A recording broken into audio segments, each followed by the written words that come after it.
Hola, ¿qué tal? El día de hoy vamos a tocar el tema de la actualización y control de los signos vitales. Y bueno, vamos a empezar por hablar qué son los signos vitales y vamos a aprender a diferenciarlos de las funciones vitales, que es el error más común que se trae aquí a colación en lo que es la asistencia de un paciente. A ver, los signos vitales son denominados también cardinales y van a constituir los indicadores de la condición de cada individuo, o sea, de cada persona. Y esto de aquí va a tener un objetivo. El objetivo va a ser valorar básicamente el estado del paciente. Ahora, esto tiene dos conceptos: funciones vitales y los signos vitales. Pero, ¿qué son las funciones vitales que tanto escuchamos?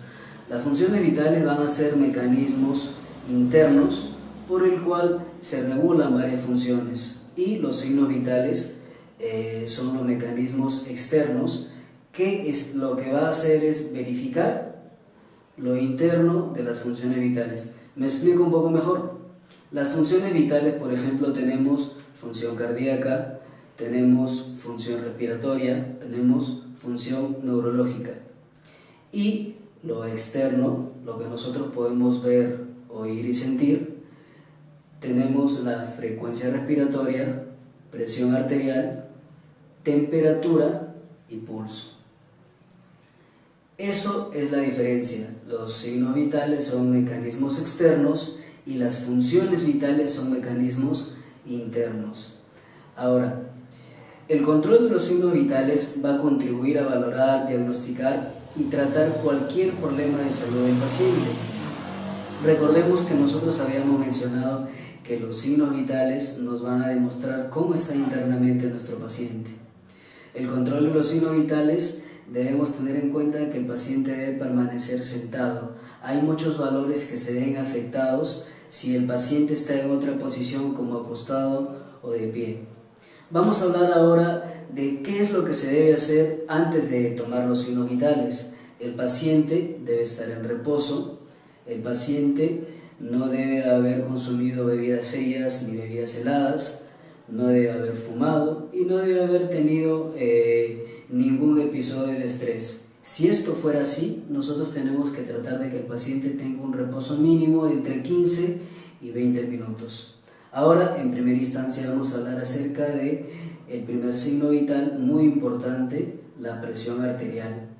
¿Qué es la presión arterial? La presión arterial va a ser la fuerza que ejerce la sangre contra las paredes de las arterias. Y estos a su vez tienen dos componentes. Tenemos la presión sistólica y tenemos la presión diastólica. Si ustedes se han dado cuenta, cuando le miden la presión arterial, ustedes tienen dos valores que dicen, por ejemplo, 120/80. El primero, el más alto, ese 120, es la presión sistólica, cuando nuestro corazón está en contracción. Y el otro valor, el más bajo, 80, es nuestra presión diastólica, que es cuando nuestro corazón está en relajación. Para ello nosotros tenemos que tener en cuenta que existe un valor óptimo de la presión arterial, que según la AHA, según la Sociedad Norteamericana del Corazón, nos dice que el valor óptimo de la presión arterial es 120/80 milímetros de mercurio o 120/80 milímetros de mercurio. Milímetros de mercurio es la unidad de medida de la presión arterial y esto es un valor óptimo, nada más. Ojo, existen rangos de presión normal, de la presión sistólica y de la presión diastólica. De la presión sistólica, el valor o el rango normal es a partir de 100 hasta 130. Y tenemos un rango normal de la presión diastólica que es a partir de 60 a 80. Por encima o por debajo de esos valores normales que acabo de dar, se consideraría, si es que está por debajo, hipotensión arterial, y si es que está por encima o igual a esos valores que acabo de dar, se consideraría presión alta. Ahora, esta presión también tiene variaciones, que son variaciones normales. La primera variación normal que se encuentra es la edad. Con la edad, la presión arterial va aumentando. Recordemos que aquí hay una pequeña curiosidad.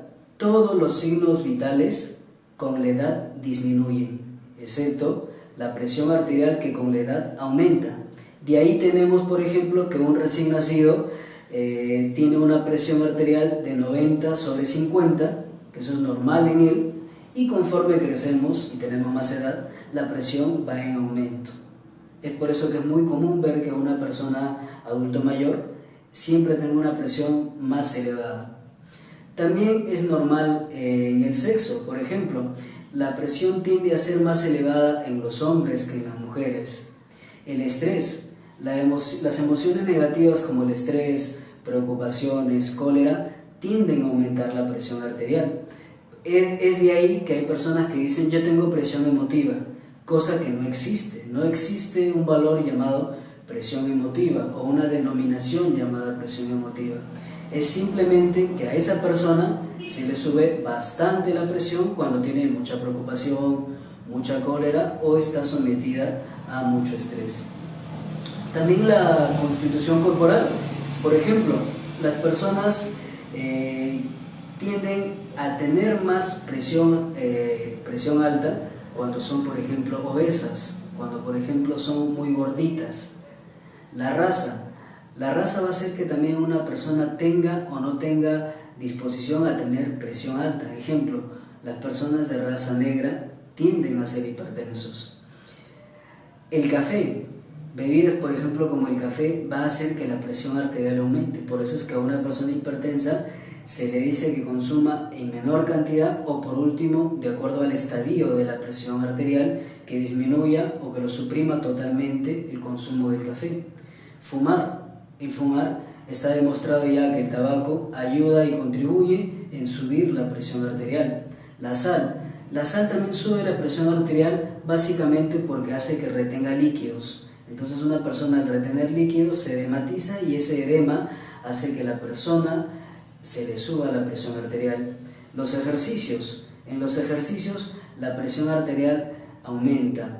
También tenemos, por ejemplo, en el recién nacido, el llanto en el recién nacido va a hacer que su presión arterial aumente. En el dolor, de igual forma, la presión arterial, cuando a una persona le duele algo, va a verse incrementada. El sueño, como bien ya decía, la persona que, por ejemplo, está en reposo o está durmiendo, vamos a ver que la presión cae bastante. En una hemorragia, el pulso, la frecuencia cardíaca aumenta y la presión arterial disminuye. En la sepsis vamos a ver que hay una disminución de la presión arterial. El frío va a disminuir la presión arterial. La posición, por ejemplo, tenemos que tener en cuenta que si una persona está de pie, vamos a ver que su presión arterial va a ser mucho más elevada que cuando está acostada. Y algunas otras enfermedades van a hacer que una persona tenga mucha predisposición a que la presión se le aumente, por ejemplo, diabetes. ¿Cuáles son los valores normales de acuerdo al grupo etario? Se dice que los recién nacidos y lactantes, como ya mencionaba hace unos minutos, que es normal en ellos que tengan una presión arterial entre 90 con 50 milímetros de mercurio. En niños se dice que es un promedio entre 100 y 60 milímetros de mercurio. En adolescentes, que es normal que tenga 110/60 milímetros de mercurio. Y en adultos, normal, el valor óptimo en ellos sería que tenga 120/80 milímetros de mercurio. Todo esto de acuerdo a la Sociedad Norteamericana del Corazón. Ahora, algo que muchas personas de pronto no saben, y vamos a ver aquí en la imagen que tenemos, es que hay diferentes puntos de toma de presión arterial.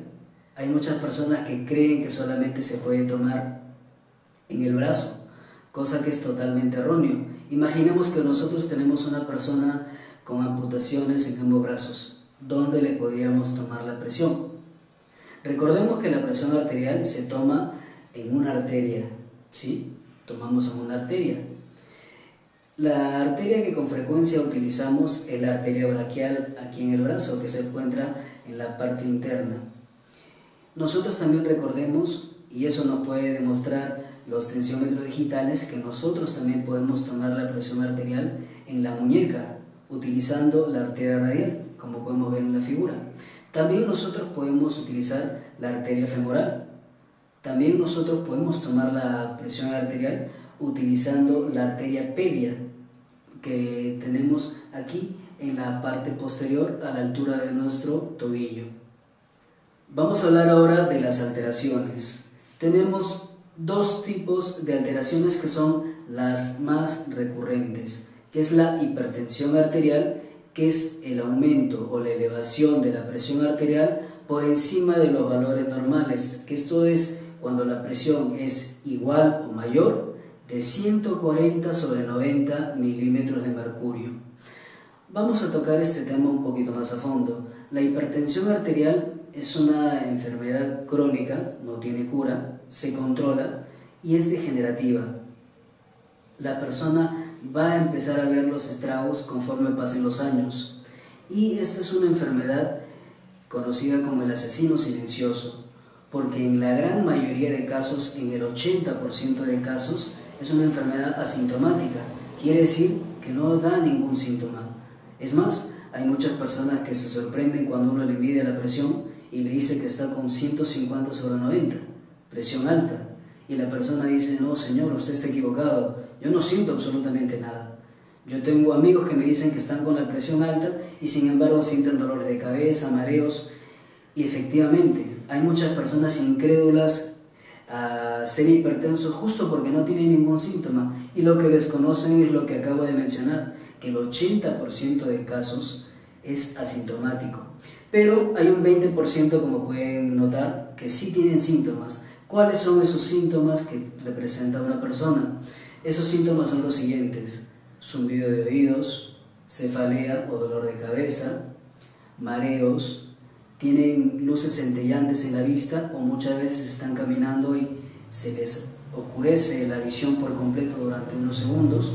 Y hay personas que de pronto la tienen muy alta y tienen epistaxis.